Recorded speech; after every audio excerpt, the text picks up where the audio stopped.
Amin. Silakan duduk saudara. Haleluya. Sekali lagi saya berterima kasih kepada para pemimpin tempat ini, Pak Taufik, Pak Yohanes, para gembala dan wakil gembala dan seluruh jemaat yang ada. Hari ini saya datang dikawal 4 pengawal saudara ya. Ada istri saya dan ketiga anak saya, dan hari ini saya diberikan tema karena hari ini tema kita adalah Paskah. Sebelum mulai saya ingin mengucapkan selamat Paskah buat Bapak Ibu Saudara. Saudara boleh tengok samping kiri kanan, bilang selamat Paskah, Tuhan Yesus kita dahsyat, bilang begitu saudara ya. Baik, tema kita hari ini adalah He is risen saudara ya. Dia bangkit.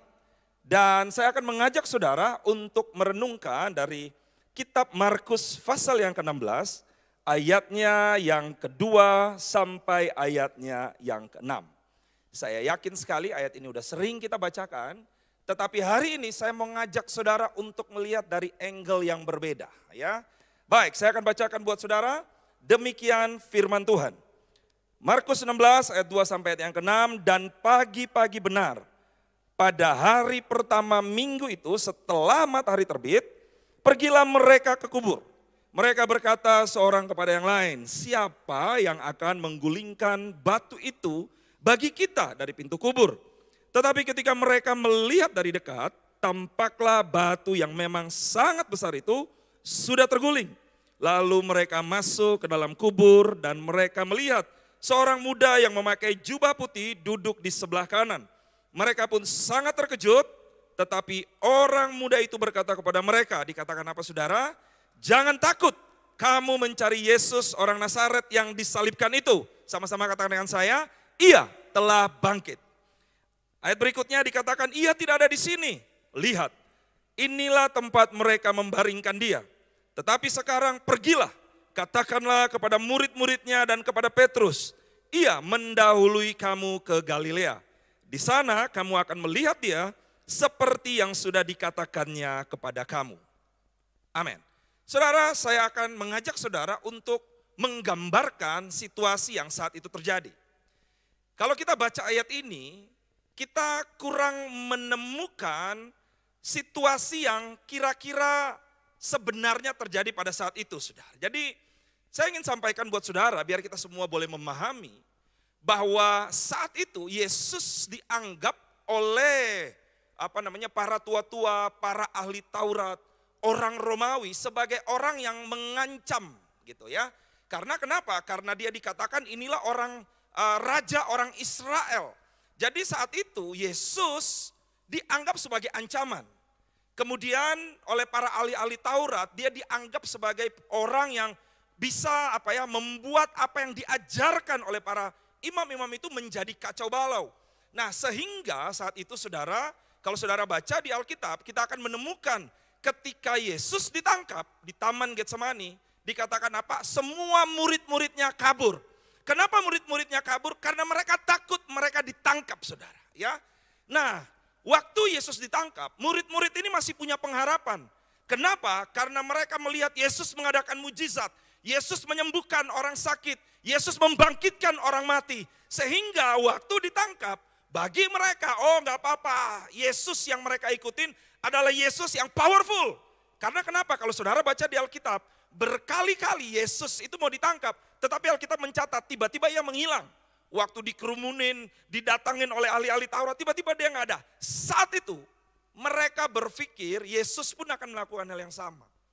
Tetapi apa yang mereka pikirkan ternyata tidak terjadi. Kenapa? Karena Yesus benar-benar ditangkap dan pada pagi hari Jumatnya dikatakan apa saudara? Dia betul-betul diadili. Waktu Yesus ditangkap dan diadili, murid-murid mengalami ketakutan yang begitu hebat. Sampai-sampai kalau saudara baca, waktu ada seorang yang berkata kepada Petrus, kamu salah satu murid ya? Dikatakan apa? Enggak, bukan aku. Artinya apa saudara? Kita harus mengetahui saat itu situasi begitu kritis. Murid-murid dalam keadaan ketakutan. Pribadi yang mereka pegang, yang mereka agungkan, yang mereka yakin bisa menolong mereka. Seolah-olah gak bisa melakukan apa-apa. Sehingga semua murid-murid pada saat itu mereka berlari-larian saudara. Dan Alkitab berkata waktu Yesus ditangkap, mereka semuanya berkumpul, mengucilkan diri, gak berani terang-terangan karena takut. Dan menurut sejarah, saudara, saat itu murid-murid memang dicari oleh orang Romawi. Kenapa? Karena para imam-imam berkata kepada orang Romawi, saat itu Pontius Pilatus sebagai gubernurnya, kamu harus menjaga kubur Yesus karena waktu Yesus masih hidup, dia berkata, dia akan bangkit pada hari yang ketiga. Itulah alasan kenapa perlu ditempatkan tentara khusus untuk menjaga kuburan Yesus.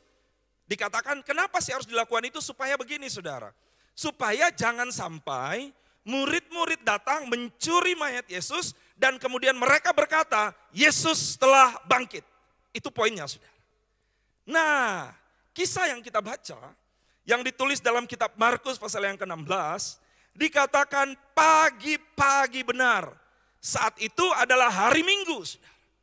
Kalau saudara mau bisa meneliti, kenapa mereka mau datang ke kubur pagi-pagi benar. Saudara kalau dikatakan pagi-pagi benar, jangan kita pikir oh jam 6, enggak saudara. Pagi-pagi benar, itu pagi-pagi buta saudara. Kenapa mereka mau datang pagi-pagi? Alasannya cuma satu. Biar mereka tidak ketemu dengan orang-orang yang lain. Biar mereka gak ketemu dengan tentara Romawi. Jadi saat itu saya ingin menggambarkan begini. Murid-murid dalam keadaan ketakutan. Mereka di dalam keadaan keputusasaan. Mereka mengalami yang namanya goncangan. Kenapa? Karena Yesus yang mereka pikir akan menjadi raja. Hari Jumat, Alkitab mencatat mati di atas kayu salib. Itu yang sudah kita bahas hari Jumat kemarin. Oke, hari ini saya akan bahas mengenai hari Paskah. Hari di mana Yesus mengalami kebangkitan. Nah, saudara, kalau kita mau melihat, waktu murid-murid datang, Alkitab mencatat, mereka kemudian berkata, nanti kalau kita datang siapa yang akan gulingkan batu itu buat kita? Kemudian dikatakan apa? Tetapi waktu mereka datang dari dekat, tampaklah batu yang memang sangat besar itu sudah terguling. Nah, Bapak Ibu, saya ingin katakan begini, hari itu Alkitab mencatat pagi-pagi benar, mereka mengalami satu peristiwa, di mana saya ingin katakan peristiwa yang terjadi di hari Minggu itu, ibaratnya saudara, ibaratnya setitik pengharapan di dalam keputusasaan dan ketakutan. Saudara. Kenapa? Karena waktu mereka datang tujuannya adalah mereka hendak meminyaki mayat Yesus, tapi waktu mereka datang yang mereka lihat adalah batu yang sangat besar itu sudah terguling. Nah, di situ saya ingin katakan begini, boleh diklik sekali lagi? Saya ingin katakan bahwa peristiwa yang terjadi di hari Minggu pagi itu ibarat setitik pengharapan di dalam apa saudara? Ketakutan dan keputusasaan. Waktu mereka berpikir Yesus sudah mati, Yesus dia nggak menyelamatkan dirinya dia. Hari Minggu pagi-pagi itu, tiba-tiba mereka melihat suatu pemandangan yang seolah-olah menjadi titik pengharapan buat mereka. Nah hari ini saya ingin beritahu buat saudara. Mungkin hari ini saudara sepertinya kehilangan pengharapan. Mungkin sepertinya apa yang saudara doakan sepertinya nggak dijawab. Sesuatu yang kita sudah doakan, kita gumulkan, kok sepertinya jauh dari kenyataan. Hari ini saya ingin beritahu buat saudara, peristiwa kebangkitan Yesus merupakan setitik pengharapan bagi setiap kita. Yang setuju boleh bilang amin. Saya nggak tahu apa yang hari ini saudara alamin, saya nggak tahu apa yang hari ini saudara hadapi. Tapi yang ingin saya beritahu adalah, dengar baik-baik, Yesus telah berkata sebelum dia disalibkan, pada hari yang ketiga aku akan bangkit. Dan hari itu mereka membuktikan bahwa apa yang dikatakan oleh Yesus benar-benar terbukti. Saya ingin beritahu buat saudara satu kabar baik. Orang boleh bilang apa dengan hidup kita. Keadaan kita boleh tidak memungkinkan. Kondisi kita mungkin kelihatan gak baik-baik aja. Tetapi saya beritahu buat saudara, ketika saudara pegang firman Tuhan, apapun yang dikatakan orang, dengar baik-baik. Firman Tuhan berkuasa lebih daripada segalanya. Berikan tepuk tangan buat Tuhan kita. Amin. Itu yang penting saudara. Bapak Ibu, di dalam situasi hari-hari ini, saya ingin beritahu, Gak ada yang lebih penting dibandingkan kita berpegang kepada firman Tuhan dan percaya kepada janji-janjinya. Gak ada yang lebih penting daripada itu. Nah, oleh karena itu kita akan belajar dari para wanita dan murid-murid di hari Minggu pagi-pagi buta itu, saudara. Ya, jadi kita akan belajar dari mereka. Nanti bagian terakhir saya akan hubungkan dengan tema bulan ini dalam gereja ini, yaitu mengenai misi. Apa yang menjadi cerita ini akan saya hubungkan dengan misi yang hari-hari ini saudara sedang dengar, kerjakan, dan saudara sedang doakan. Baik, mari kita belajar dari para wanita dan murid-murid di hari Minggu pagi. Ya, saya bacakan sekali lagi bagian firman Tuhan yang tadi, dikatakan begini. Dan pagi-pagi benar pada hari pertama minggu itu, setelah matahari terbit, pergilah mereka ke kubur. Ya, saudara, waktu itu seperti yang saya sampaikan tadi, sudah jelas-jelas Yesus itu sudah mati di atas kayu salib. Sudah jelas-jelas yang mereka pikir Yesus bisa membebaskan dirinya di atas kayu salib, ternyata enggak terjadi. Hari Jumat itu sudah jelas-jelas mereka mengangkat mayat Yesus yang sudah terbujur kaku, saudara. Jadi secara manusia, jelas-jelas Yesus sudah mati, saudara. Saudara nangkap maksudnya ya? Nah, saudara, Alkitab mencatat Yesus sudah dikubur dan itu sudah 3 hari. Tetapi kita lihat di sini, murid-murid itu bersama para wanita itu di dalam Markus 16 ayat yang kedua, dikatakan mereka tetap pergi ke kubur itu, saudara. Pelajaran pertama yang harus saudara pelajari dari kisah ini adalah, yang pertama, yuk kita harus belajar tetaplah setia. Sekalipun keadaan yang saudara lihat kok sepertinya gak sesuai sama yang saudara harapkan. Tetaplah setia. Sekalipun apa yang saudara doakan kelihatannya gak dijawab Tuhan. Tetaplah setia walaupun hari-hari yang saudara lalui, hari-hari yang saudara jalani, mungkin kelihatannya bukan semakin ringan, justru semakin berat. Hari ini saya ingin beritahu, disitulah pentingnya yang namanya iman. Saudara, di dalam perjalanan kehidupan kita, Yesus gak pernah berjanji bahwa, oh kalau kamu ikut aku tenang aja, segalanya akan berjalan dengan baik. Salah, saudara. Waktu murid-murid bertanya kepada dia, Tuhan apa yang harus aku lakukan? Yesus bukan berkata, ikut aku maka kamu akan mengalami hal yang baik, kamu akan mengalami kelegaan, kelepasan, mujizat setiap hari. Enggak. Yesus bilang begini, barang siapa yang mau mengikut aku, ia harus menyangkal dirinya, pikul salibnya setiap hari, baru ngapain saudara? Baru ikut Tuhan.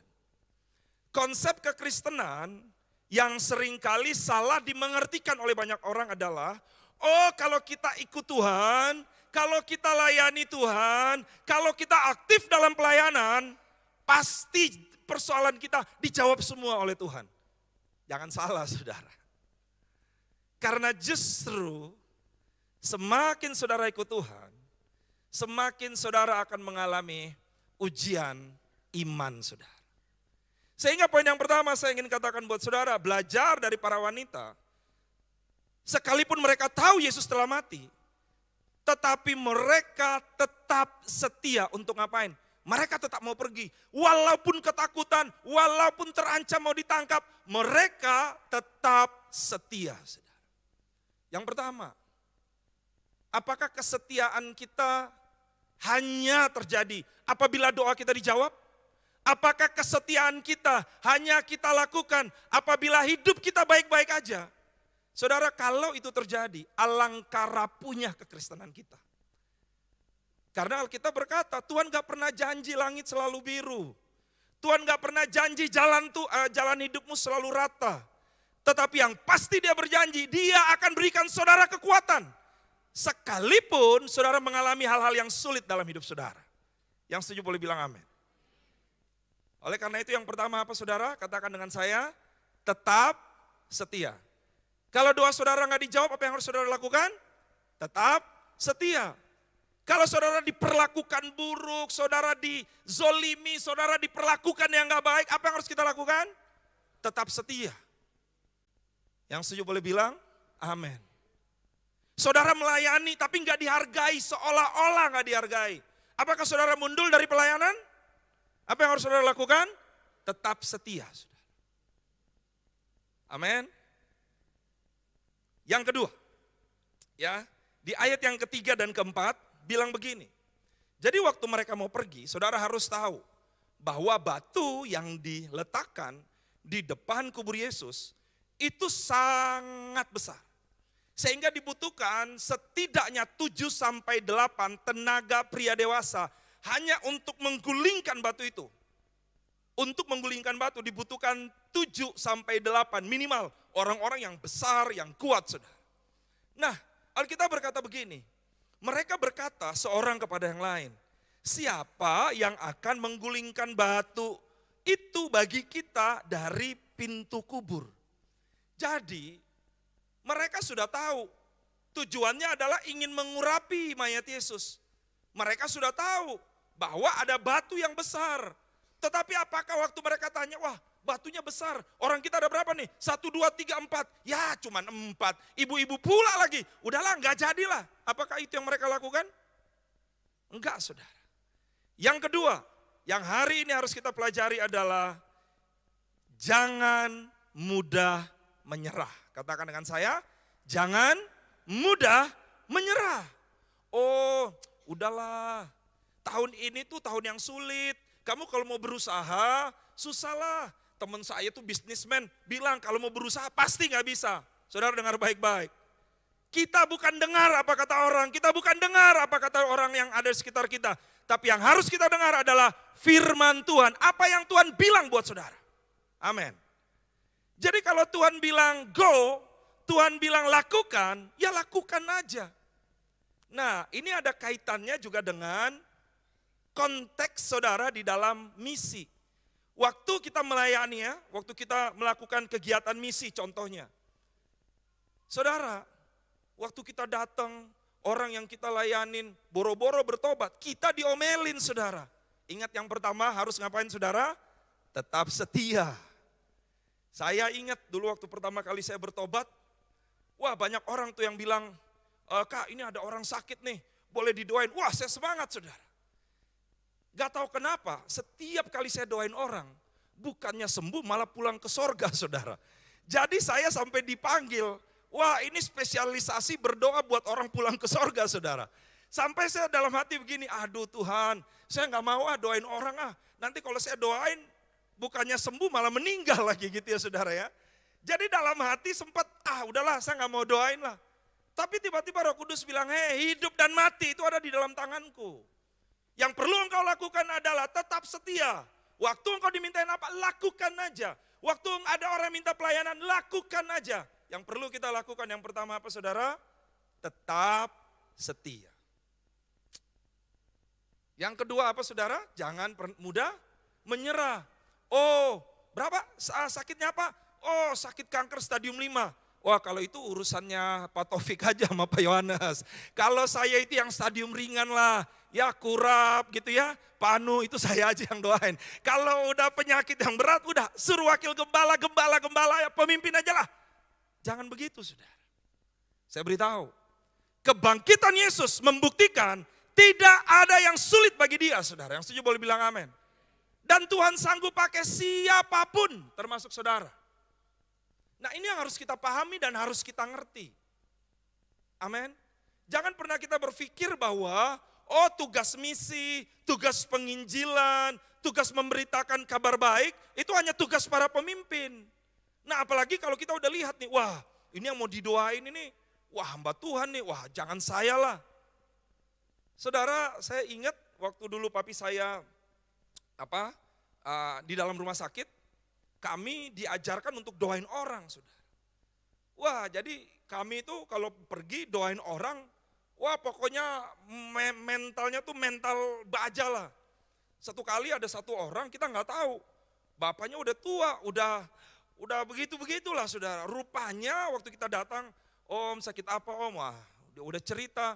Terus kita tanya, wah ini penyakitnya udah stadium lumayan nih, udah berat saudara. Waktu kita bilang om, kami mau doain om ya. Wah, Bukannya bilang, oke saya mau didoain langsung. Kalian itu masih kecil. Kalian itu waktu belum lahir saya udah jadi pendeta. Wah, digituin saudara. Apakah kita mundur? Apakah kita, wah udahlah om, ampun om. Enggak saudara, justru yang kayak begini. Sikat bless saudara, om tenang om ya. Tuhan itu baik, Tuhan itu dahsyat. Singkat cerita, hari itu kita doain dia.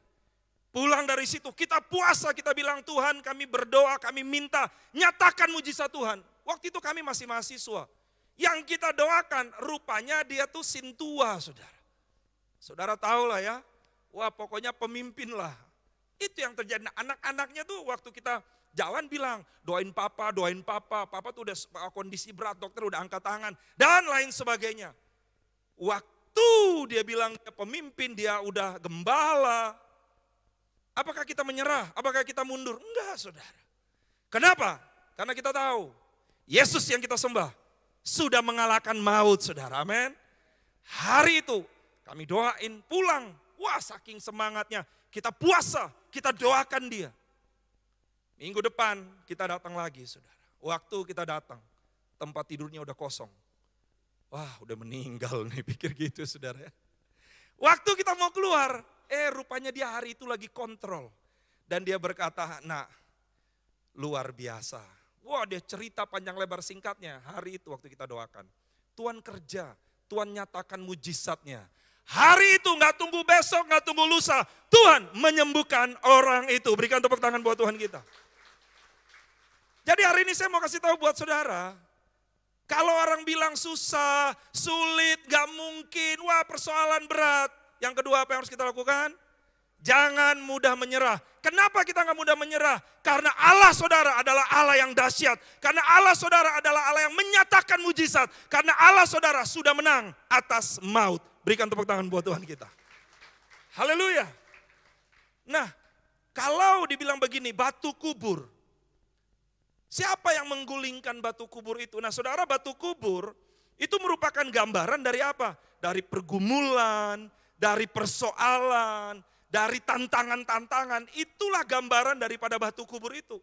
Mereka mau melakukan tugas, tetapi ada tantangan di depan. Apakah mereka mundur? Karena mereka berkata, siapa yang akan menggulingkan batu itu bagi kita? Gak ada saudara. Tapi apakah mereka gak jadi datang? Apakah mereka bilang udahlah kita di sini aja? Enggak saudara. Mereka adalah orang-orang yang tidak mudah menyerah saudara. Nah hari ini saya ingin beritahu saudara. Bukan hanya dalam konteks kita penginjilan atau kita melakukan misi. Tapi dalam semua area kehidupan saudara, dengar baik-baik. Tuhan mau kita jadi anak Tuhan yang tidak mudah menyerah. Kenapa? Kalau saudara menyerah, artinya saudara nggak punya cukup kepercayaan bahwa dia Allah yang sanggup menjawab doa saudara. Kalau saudara mundur, artinya saudara tidak punya cukup kepercayaan untuk mempercayai dia bahwa Yesus sanggup melakukan segala perkara. Tapi kalau kita percaya kita punya Tuhan yang luar biasa, tidak ada hal apapun yang sanggup menghalangi saudara. Amin. Jadi jangan putus asa, jangan mudah menyerah. Saudara, anak-anak saya ajak jalan-jalan. Waktu saya ajak jalan-jalan ke luar negeri contohnya. Mereka nggak nanya tuh ke saya, Papi punya cukup duit nggak untuk bayarin kita tiket? Papi punya duit nggak? Nanti kita di sana tinggal di mana? Nanti kalau kita di sana kita naik apa? Enggak, mereka nggak nanya. Kenapa? Satu alasan, karena mereka tahu mereka jalan sama bapaknya saudara. Kalau hari ini saudara tahu saudara punya Allah yang tidak akan pernah meninggalkan saudara, harusnya sebesar tantangan apapun saudara nggak akan pernah mundur. Saudara nggak akan pernah bilang, wah sorry deh saya mundur, enggak.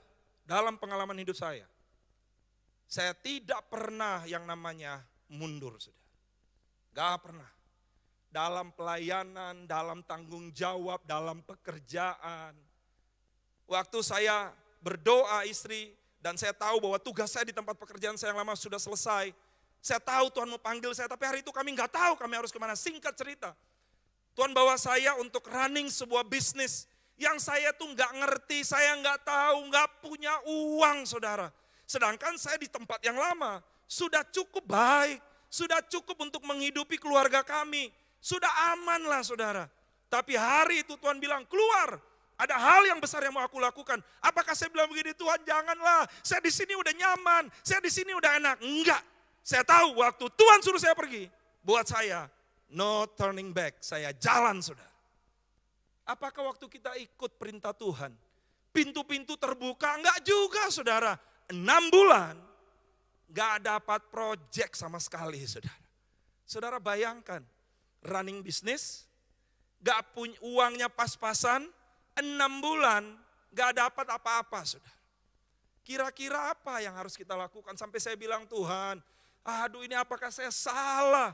Tapi setiap kali saya berdoa, hati saya selalu yakin, apa yang sudah kamu lakukan itu gak salah. Singkat cerita, saya terus jalan, saya terus percaya Tuhan, gak ada kata menyerah. Hari ini saya melihat, apa yang Tuhan janjikan, Tuhan genapi dan Tuhan jawab dengan dahsyat. Berikan tepuk tangan buat Tuhan kita. Nah, so pertanyaannya bagaimana kita menyikapi batu pergumulan, tantangan kehidupan, dan persoalan-persoalan dalam pelayanan, dalam kehidupan, dalam rumah tangga. Alkitab berkata ada 4 hal yang ingin saya sampaikan buat saya. Yang pertama, Yosua 1 ayat yang ke-9 dibilang begini, jangan kecut dan tawar hati. Saudara tahu enggak? Ketakutan, Alkitab berkata, karena ketakutan membuat kekuatan kita itu kecil. Waktu saudara takut, saudara itu jadi kehilangan kekuatan saudara. Alkitab berkata, waktu Yosafat takut, bukannya dia mundur, bukannya dia mengeluh. Alkitab mencatat, ketika aku takut, aku memutuskan untuk mencari Tuhan. Itu yang harus kita lakukan, saudara. Jadi kalau saudara takut, saudara ragu-ragu, saudara pikir ini bisa enggak? Kebanyakan orang waktu takut yang dia lakukan mundur. Waktu yang dia ketakutan yang dia lakukan apa? Ninggalin komunitas, ninggalin pelayanan. Wah, saya lagi ngalamin pergumulan, saya nggak bisa. Saudara salah, saudara. Nah, yang pertama, tidak kecut dan tawar hati. Alkitab berkata, bukankah telah kuperintahkan kepadamu, kuatkan dan teguhkan hatimu. Janganlah kecut dan tawar hati. Saudara dengar baik-baik, Alkitab bilang begini, kuatkan dan teguhkan hatimu. Menurut saudara, yang harus menguatkan dan meneguhkan hati kita itu siapa? Kita atau siapa saudara? Perhatikan baik-baik firman Tuhan. Sebab itu kuperintahkan kata Tuhan. Kuatkan dan teguhkan hatimu. Menurut saudara. Waktu saudara ngalamin persoalan. Yang perlu menguatkan kita itu siapa? Ya diri kita sendiri. Tapi yang sering kita lakukan waktu kita takut. Kita cari orang. Tolong dong kuatin saya. Salah saudara. Baca firman Tuhan maka saudara akan dikuatkan. Renungkan kebenaran firman Tuhan maka saudara akan mendapatkan penghiburan. Jangan mengandalkan manusia, kata firman Tuhan. Amin. Alkitab jelas-jelas kok. Kuatkan dan teguhkan hatimu, itu bagian kita. Jangan saudara berdoa, oh Tuhan, kuatkan dan teguhkan hatiku. Salah saudara. Doa kita salah. Tuhan, aku percaya, Tuhan pasti akan menolong aku. Aku berdoa, kuatkan, teguhkan hatiku, buat aku bisa untuk berjalan. Itu yang harus saudara lakukan. Jangan Tuhan, kuatkan aku Tuhan. Itu cengeng namanya saudara.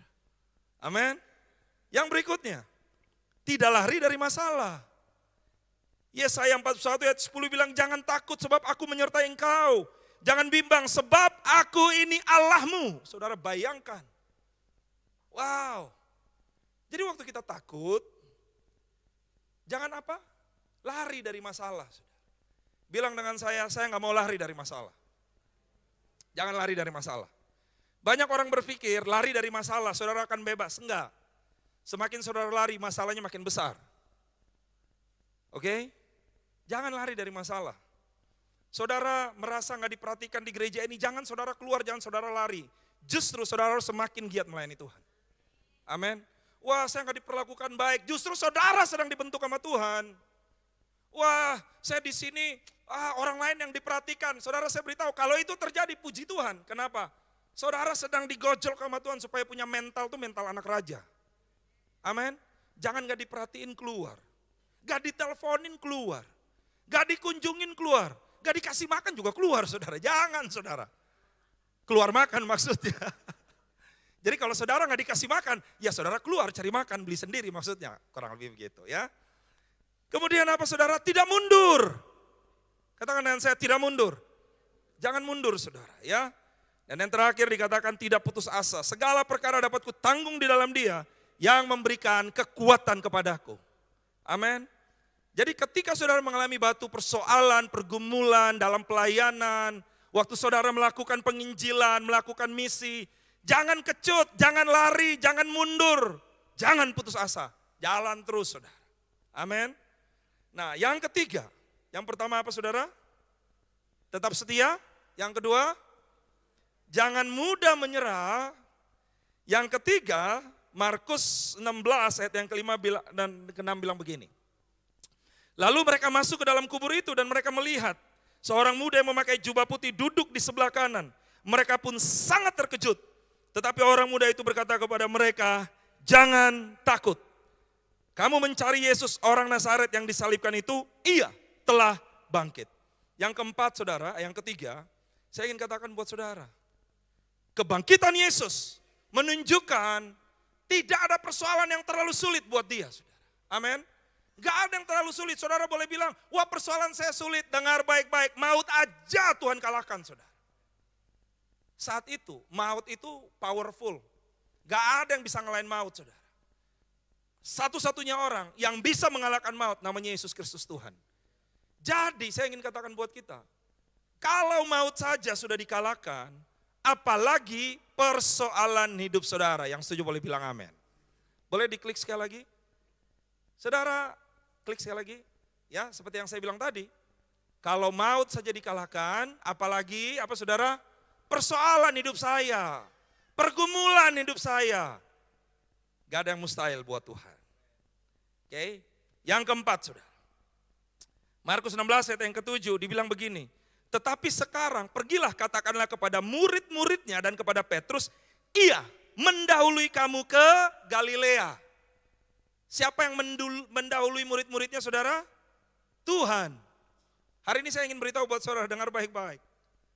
Waktu kita sedang duduk dan beribadah, saat ini, saat yang sama 20 tahun lagi, 50 tahun lagi, Tuhan sudah ada di depan saudara. Amin. Artinya apa? Apa yang perlu kita takutin? Wong Tuhan sudah ada di sana. Satu kali saya pergi ke suatu negara yang saya belum pernah pergi ke sana. Wah orang bilang negara itu wah masuk aja susah dan lain sebagainya. Saudara waktu saya pergi ke sana, saya nggak takut saudara. Kenapa? Wong udah ada yang jemput saya, kakak saya udah standby di sana saudara. Dia bilang sama saya, bro jangan takut bro, lu datang gue udah tunggu tuh di depan pintu. Apakah saya takut? Enggak, kenapa? Wong kakak saya udah ada di sana, udah jemput saya, udah disiapin semuanya. Kalau kakak saya yang datang saya bisa tenang, saya mau beritahu. Apalagi Tuhan saudara. Amin. Tuhan bilang, hey aku sudah ada di depanmu. Aku sudah ada di depanmu. Apa yang harus kita takutin saudara? Amin. Saudara khawatir dengan anak-anak saudara. Saudara khawatir dengan masa depan saudara. Enggak usah takut. Kenapa? Tuhan sudah ada di depan. Amin. Apa yang perlu kita takutin? Amsal 28 ayat yang ke-13 bilang begini. Karena masa depan sungguh ada dan harapanmu tidak akan hilang. Amin. Masa depan ada. Tuhan sudah ada di sana. Apa yang harus saudara takutkan? Haleluya. Saudara, hari-hari ini saya ingin mendorong saudara. Layanilah Tuhan sampai Tuhan panggil kita pulang. Saudara. Amin. Saya sering bilang berapa kali saya ibadah pemakaman, penghiburan. Saya bilang begini, dengar baik-baik. Saudara, waktu nanti saudara Tuhan panggil, gak penting siapa yang ngantar saudara ke liang lahat, gak penting saudara. Setuju? Yang terpenting siapa yang jemput kita di sono saudara. Amin. Daripada saudara diantar se-RT, gak ada yang jemput saudara di sana, pusing kepala berbi saudara. Saudara ngerti ya? Tapi waktu saudara layani dia, saudara lakukan apa yang Tuhan mau. Saudara layani jiwa-jiwa. Kita bilang begini, barang siapa memberi makan kepada salah satu orang yang paling hina ini, dia sudah melakukannya untuk aku. Siapa bilang ada yang datang mengunjungi salah seorang yang paling hina ini, dia sudah melakukannya untuk aku. Hari ini saya ingin beritahu saudara. Waktu saudara layani Tuhan, mungkin orang lain gak lihat. Tuhan lihat apa yang saudara lakukan. Waktu saudara kasih makan orang, waktu saudara kunjungin orang, waktu malam-malam saudara bersyafaat buat orang, mungkin gak ada yang lihat, tapi saya beritahu, Tuhan lihat apa yang saudara lakukan. Dan gak usah takut, kalau Tuhan lihat artinya Tuhan kenal saudara. Waktu saudara pulang, dia bilang begini, Pasukan-pasukan, tentara, jemput tuh. Ada hambaku yang baik dan setia, pulang kampung saudara. Saudara benar, kalau kita ke sorga itu bukan pergi pulang kampung saudara. Kenapa? Uang kita aslinya dari sana. Amin ya saudara ya. Jadi hari ini, layani Tuhan. Lakukan apa yang Tuhan mau. Jangan hitung-hitungan dengan Tuhan saudara. Jangan pikir bahwa waduh saya lakukan ini dilihat gak sama gembala. Wah saya lakukan ini diperhatikan gak. Saya beritahu, lebih baik diperhatikan Tuhan. Gembala saudara mungkin gak bisa lihat saudara, gak apa-apa. Yang penting Tuhan lihatin saudara. Amin. Oleh karena itu hari ini saya akan tutup dengan belajar daripada para murid. Saya minta tim musik boleh maju ke depan. Ada 4 hal. Yang pertama apa saudara? Tetap setia. Lakukan pelayanan. Lakukan tugas penginjilan. Lakukan tugas misimu dengan setia. Kalau nggak ada yang bertobat gimana Pak? Tetap setia. Kalau nggak ada yang datang kepadanya, kalau saya udah menginjilin banyak orang nggak ada yang datang ke gereja, aduh gimana Pak? Tetap setia. Yang kedua, kalau penyakitnya gede, penyakitnya berat, diusir-usir, dianggap udah. Apa yang harus kita lakukan? Jangan mudah menyerah. Amin. Yang ketiga, jangan takut, percaya dia telah bangkit. Artinya apa? Saudara punya kuasa. Ada kuasa yang ada di dalam tangan saudara. Saya akan tutup dengan ini saudara, perhatikan baik-baik. Waktu Tuhan berkata, pergilah. Saat itu Tuhan sudah kasih otoritas buat saudara. Amin. Saudara nggak akan bisa ngelihat tangan saudara betapa powerfulnya waktu ditumpangin atas orang sakit. Kalau saudara nggak pernah melakukan itu. Kalau saudara mau melihat betapa tangan saudara yang biasa ini begitu luar biasa. Saudara pakai, saudara tumpangin tangan. Di tempat kami di Bekasi ada satu orang yang sangat sederhana, seorang ibu. Tinggalnya tuh Bekasi paling ujung, namanya Babelan saudara. Paling ujung. Seorang yang sangat sederhana, rumahnya itu di pinggir sungai. Jadi kalau banjir naik di daerah Babelan, rumahnya pasti banjir saudara. Karena kenapa? Dibangun di atas sungai. Saudara, tapi ini orang setiap hari Minggu selalu bawa jiwa-jiwa saudara. Selalu datang, dia nggak peduli, dia itu yang dia lakukan. Dia kalau pergi ke pasar orang diinjilin, dia lagi tungguin orang, lihat orang ada yang sakit didatangin, bapak kenapa, ibu kenapa, boleh nggak saya doain, didoain saudara. Hari ini saya beritahu buat saudara, orang boleh ngelihat kita biasa, tetapi kuasa yang di dalam diri saudara adalah kuasa yang luar biasa. Dan kuasa itu akan bekerja kalau saudara pergi. Alkitab berkata, tumpangkan tangan atas orang-orang sakit. Doakan orang-orang yang lumpuh, mereka akan berjalan. Amin. Saudara akan lihat. Saya pernah mengalami satu kejadian. Waktu saya di satu ibadah, ada orang yang kakinya panjang sebelah. Jadi waktu hamba Tuhan itu khotbah, dia nggak turun dan dia nggak doain. Setelah ada yang sakit kanker, ada banyak, terakhir dia bilang begini, saya merasa di tempat ini ada beberapa orang yang kakinya panjang sebelah. Kalau saudara orangnya angkat tangan saudara. Saya kaget karena rupanya ada satu orang yang duduk di samping saya. Boleh sambil dimainkan? Nah, jangan terpaku begitu bro, tenang aja bro. Ada satu orang yang di samping saya, dia angkat tangan. Wah, dalam hati saya, oh pantas. Dari tadi dia nggak banyak gerak, dia duduk-duduk aja. Wah, waktu dibilang begitu air matanya udah mulai keluar. Tiba-tiba hamba Tuhan itu bilang begini, hari ini saya minta kepada yang duduk di samping kiri kanannya, doakan dia dan lihat mujizat terjadi. Saya kaget sudah. Karena kenapa? Saya persis di sampingnya. Hari itu hati saya tuh berkobar-kobar. Saya baru bertobat. Saya nggak tahu apa itu tumpangkan tangan. Tapi dari depan hamba Tuhan itu bilang, percaya. Ada kuasa di dalam tanganmu, ada kuasa yang Tuhan berikan, Roh Kudus hadir di sini. Yang dibutuhkan cuma satu, iman kata dia. Wah, jadi waktu duduk, kursi yang di depan disuruh balikin, orangnya disuruh angkat kaki begini. Suruh buka sepatu, waktu buka sepatu, saya lihat dengan mata saya sendiri, kakinya memang panjang sebelah. Disuruh duduk tegak, kakinya dipanjangin. Hari itu, hamba Tuhan bilang begini, saudara percaya Tuhan sanggup pakai saudara? Air mata saya mulai keluar. Saya bilang, Tuhan saya ini orang baru bertobat. Saya nggak tahu apa yang harus saya lakukan.